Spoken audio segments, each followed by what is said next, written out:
Hey guys, and welcome back to the channel. A really exciting, jam-packed video to get through.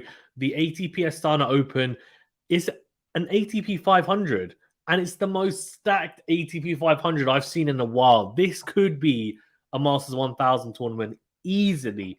It's got 5 out of the top 8 players, if I'm not mistaken, in the draw as well. We're going to get into it. Before we do, though, remember to hit that like button and subscribe if you are new. If you're watching or listening on a podcast platform, remember to leave a rating or review. Helps us out a great deal. Thank you so much. So in Nur Sultan, they must be so happy. They must be absolutely ecstatic over the lineup they've managed to get for this tournament. Surely it's the biggest amount of names they've had ever at the tournament, but I could be wrong. I haven't looked too far into it historically. Okay, we're going to do what we did in the last draw preview and prediction video, which is go through it. Also, I'll give you guys their form, their last 10 matches on hard courts, and then we'll talk about the head-to-head between players in round 1. Before we get into that, though, I just want to say last year, Nur Sultan was extremely slow, like one of the slowest hard courts you'll ever see. So if that is the case this year, which I'm assuming is going to play similarly, I am going to cater that into my decisions when I'm picking players to win or lose. And then, of course, I'll give you my eventual champion as we go round by round. So first off, we've got the world number 1 and the boy of the moment, the man of the moment, the Grand Slam champion of the moment, Carlos Alcaraz, the US Open men's champion, coming off of an incredible victory at Flushing Meadows. He plays another exciting youngster in Holger-Rune. Hasn't met the heights that Alcaraz has yet, but he's getting there. He's very dangerous.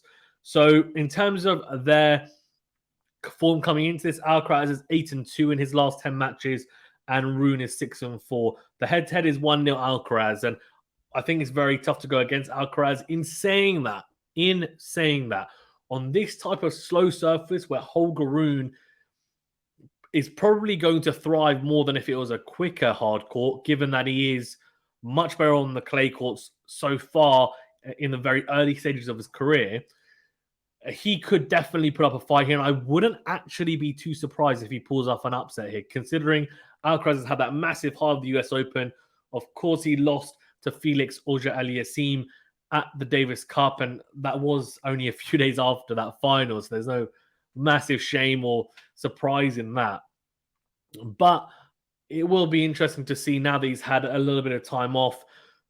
Does he come into this fresh and still hungry and rejuvenated, or will he have a little bit of a short period where he struggles to handle expectation and be world number 1? Remember, this is the first tournament he's going to play in as world number 1. So I'm going to go Carlos Alcaraz, but don't sleep on Holger-Rune. I do think he could cause the upset. He's very good as well, but I think Alcaraz should be too strong if he comes into this in the type of form we expect. Adrian Manarino versus Stan Wawrinka, and Wawrinka with a really good set of results recently, beating Medvedev not too long ago.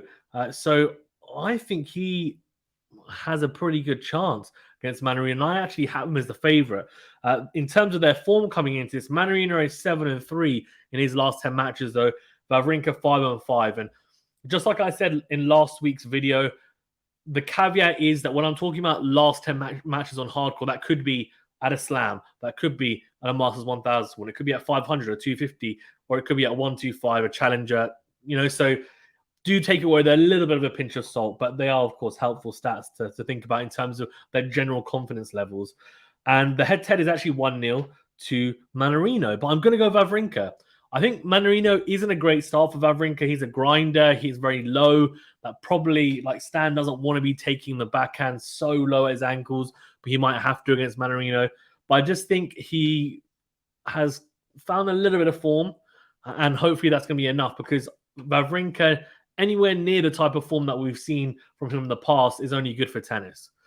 Qualifier and Aslan Karatsev. I'm going to go Karatsev to beat the qualifier there. Karatsev, though, is 2-8. So do I go for the qualifier? I don't even know who the qualifier is going to be at the moment, but we'll go Karatsev, but his form's been really poor at 2-8.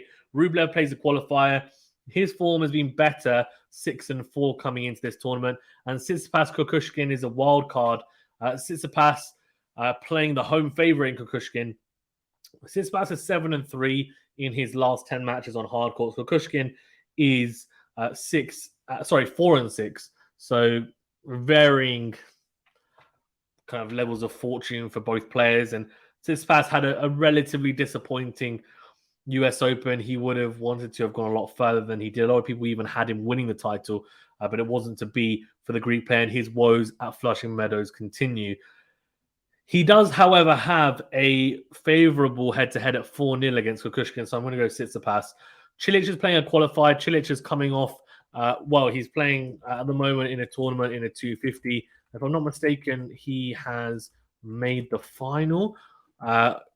He's playing, in a semi-final today. So, look, I mean, he's in some good form, but will he come into this a bit tired? Potentially, but he's playing a qualifier, so I'll go for him.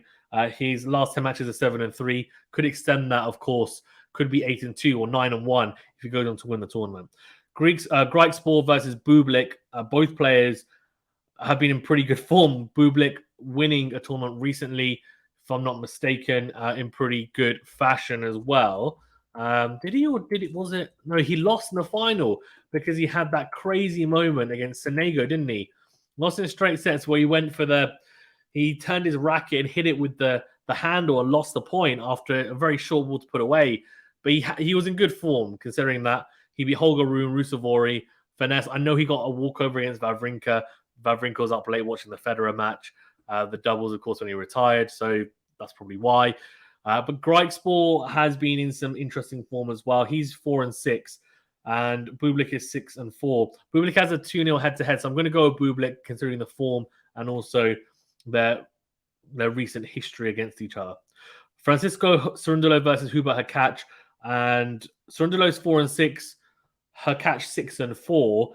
They've never played each other before. Hurkacz should be too strong, but I say actually he should be too strong. I think he will be too strong because the Hurkacz that plays in 500s, thousands, 250s is so different to the Hurkacz we see in Grand Slams. He's normally a lot better and playing the type of tennis we expect of him. So I think he'll come through that. And a slow hard court, it might suit him in the sense that people are not going to be able to hit him off the court that easily. And he comes forward and serves and volleys and just comes to the net at every opportunity. You can finish off points to the net on a slow surface like this. So he should be okay, I would imagine. Cerundolo's dangerous. Sinner and Otter, 7-3 is the record for Sinner recently, and 3-7 for Oscar Otter. Yannick Sinner losing to the eventual champion in Carlos Alcaraz at the US Open recently. I'm very high on the Italian. I've got him beating the big serving German. Maxime Cressy, Karen Khachanov is a great matchup. Cressy's going to rush the net. Khachanov will have a lot more time in return, though. He had a very good US Open as well. And beating Kyrgios, who was one of the favorites, and got through that in very good fashion, losing to Casper Ruud in the semifinals in the end. But a very good run for him. In terms of form, Cressy is 4-6 and Khachanov 6-4. It's a tough one. The head-to-head, there is no head-to-head. I'm actually going to go Maxime Cressy. I think he might frustrate Karen Khachanov, but we shall see. Van der Zandschulp versus a wildcard. He's got a very favorable draw against Zukayev. Van der Zandschulp has a 7-3 record coming into this, and Zukayev 7-3, but I think the level of tournaments will be quite different. I'm going to go for the Dutch player, Botic. Christian Garin versus Novak Djokovic. He's been in great form. I watched him in the Laver Cup. If you haven't watched the video of me doing analysis on Novak Djokovic, what are you doing? Go and check it out. I'm not going to blow my own trumpet, but I genuinely think it's one of the best videos I've ever done on the channel. It's a technical analysis with video footage that I took myself at the Laver Cup in his match against France's TFO, where he was playing potentially his best level, if not very close to his best level, against the American. Blew him off the court, played incredibly well, and I hope it's of interest and value to people watching it in terms of content. So do check it out if you're interested. But I think he'll beat Garin. He as well is playing in the same tournament as Cilic, currently at 250, and I think he's also made the semi-finals. He's playing Safiullin. So most likely it's going to be a Djokovic-Cilic final there. How is he going to feel? I know he had wrist injuries or wrist issues at the Laver Cup. This is another very, very slow court at Nur Sultan, similar to the Laver Cup courts, you would say, potentially. But I'm going to go with Djokovic. I mean, his form recently is pretty damn good at 9-1 in terms of record on hard courts recently, and Garin is 5-5. 0-3, so 3-0 is the head-to-head between Djokovic and Garin as well. FAA versus RBA, the two very well-known acronyms, are going to go head-to-head, and Felix is playing pretty well. He's 6-4, and RBA is actually 7-3. Head-to-head is 3-1 to Felix. I'm going to go Felix. Qualifier versus Davidovich Fokina, going to Davidovich Fokina, and he has a 5-5 record coming into this tournament. Husler and Rusevori, 6-4 for Husler, 5-5 for Rusevori. No head-to-head there. I'm going to go Rusevori. I like his style. I think he's exciting. I'm hoping that he'll come through because I think he might be one of those guys coming through. He's obviously behind your Alcarazes. Everyone's behind Alcaraz at that age at the moment, or that generation, because he's won a slam. But he's also behind the Sinners. Is he on the level of the quarters? I feel like he's just below, and he's probably below I think Nakashima has potentially even leapfrogged someone like a quarter because he's won a tournament recently. Maybe. Medvedev versus Ramos Vinolas. Ramos Vinolas has a 5-5 record. Medvedev 6-4. Of course, that shock against Wawrinka. 1-0 is the head-to-head between the Russian and Spaniard. So Medvedev is my pick, and that's my pick of first round matches. In terms of the one to look out for, let's have a quick look. I mean, Alcaraz Holger Rune's a great one.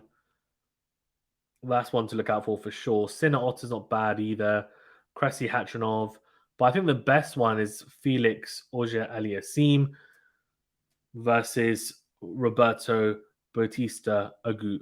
I think that is the pick of the first rounds for me. Okay, into round of 16. Alcaraz Wawrinka. I think Alcaraz should have too much, but it'll be interesting to see how Wawrinka, if he is playing the level that he did in that tournament against Medvedev, if he's able to play that level, how does he stack up against someone who is playing at the top of the game right now? And how does he fare? Like, what does it look like? What does the result look like? What do the exchanges look like? Is he going to be able to be competitive, or is it going to be a blowout? Let's see, because he beat Medvedev. Medvedev didn't play his best tennis though, but that's pretty damn impressive. So who knows? Could he be Alcaraz? Yeah, he could potentially, but I think Alcaraz is the one that I'm going to have going forward. Karatsev Rublev. I'm going to go with Andrei Rublev because Karatsev has been in terrible form recently. Tsitsipas Cilic is a very tough one to call. On a slow surface, I think Tsitsipas holds the edge. We saw at the Laver Cup. I know he lost to Francis Tiafoe, but you have to remember that he lost. He took the first at 6-1 and lost 7-6 in the championship tiebreaker. I don't think he's losing that if it's the best of three and then it goes to a third set. It's on slower courts. Tsitsipas is very, very good. His serve 1+ play is elite. It really is. And especially on the slower courts, he's able to hit his spots. Forehand is very good, dictates with it. His movement around the backhand is great. And the in-to-out forehand is just such a weapon.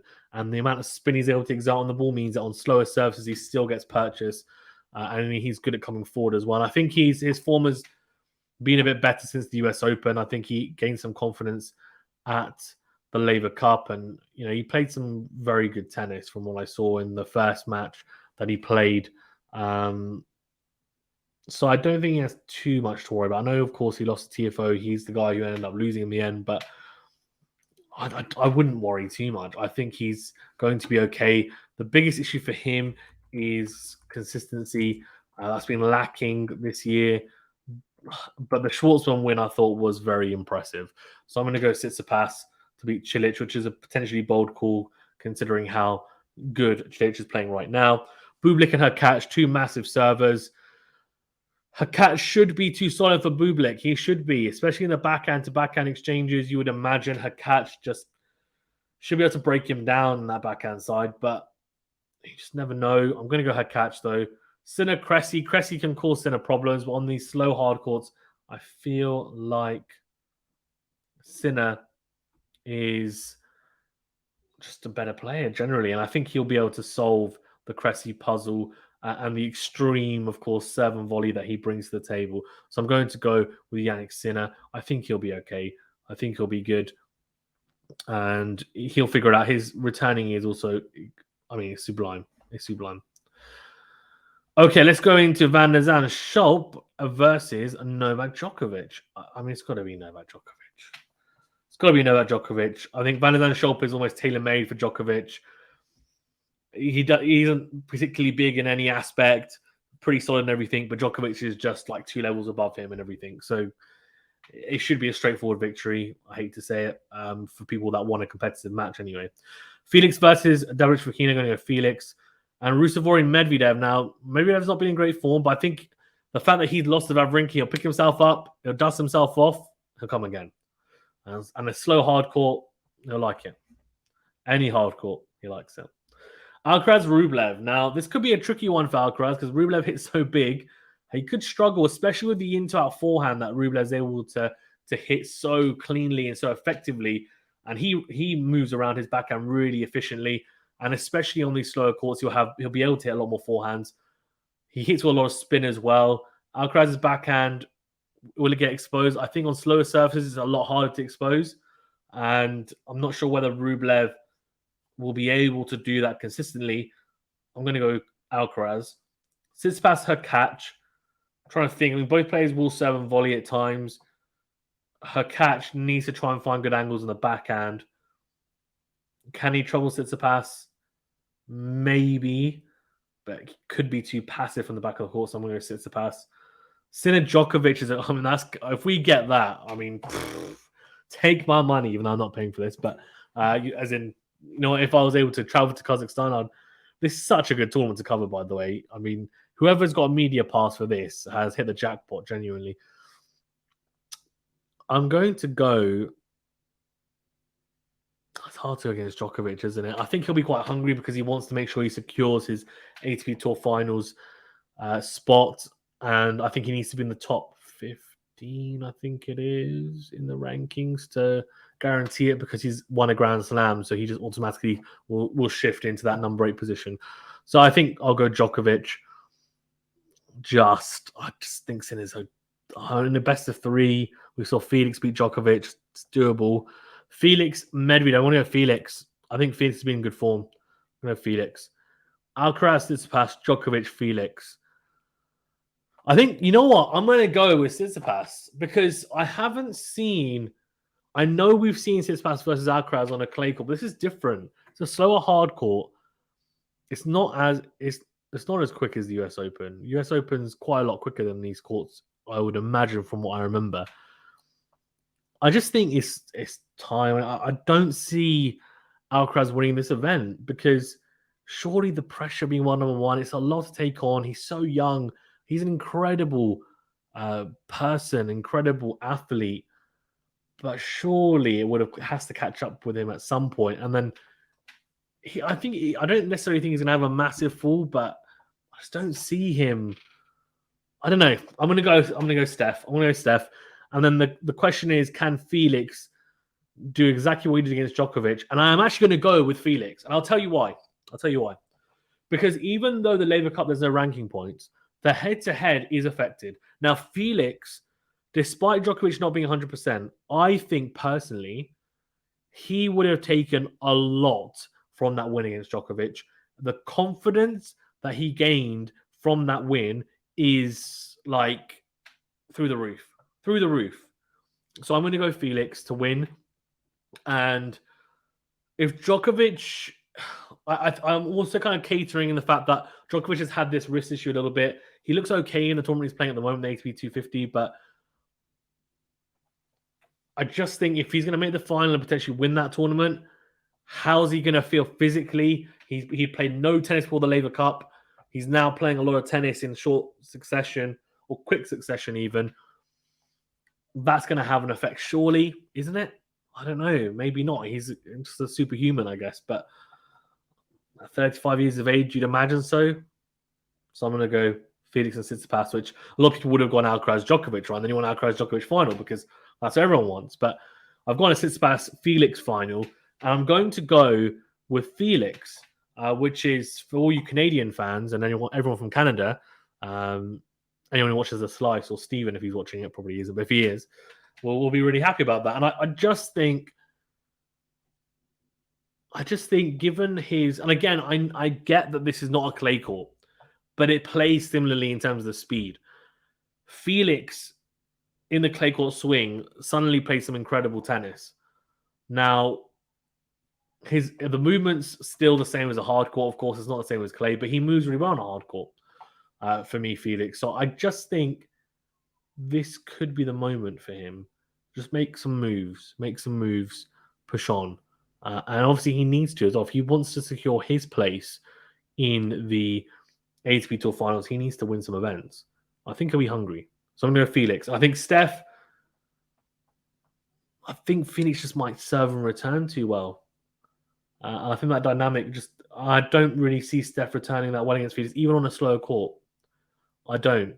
And Felix's backhand has improved a fair bit, but I think in the backhand to backhand, he'll struggle. If Felix is able to find the backhand enough, he'll be okay. And forehand to forehand, he can stick with Tsitsipas. He can, to be fair to him. And he's developed his game quite a bit. And maturity is there as well. Yeah, I'm going to go Felix. That's my pick. Let me know your thoughts. Thank you very much for tuning in. Remember to hit the like button and subscribe if you are new. Let me know who you think is going to win. And we'll see you on the next video. Also, leave a rating or review if you're watching or listening on a podcast platform. Thank you so much.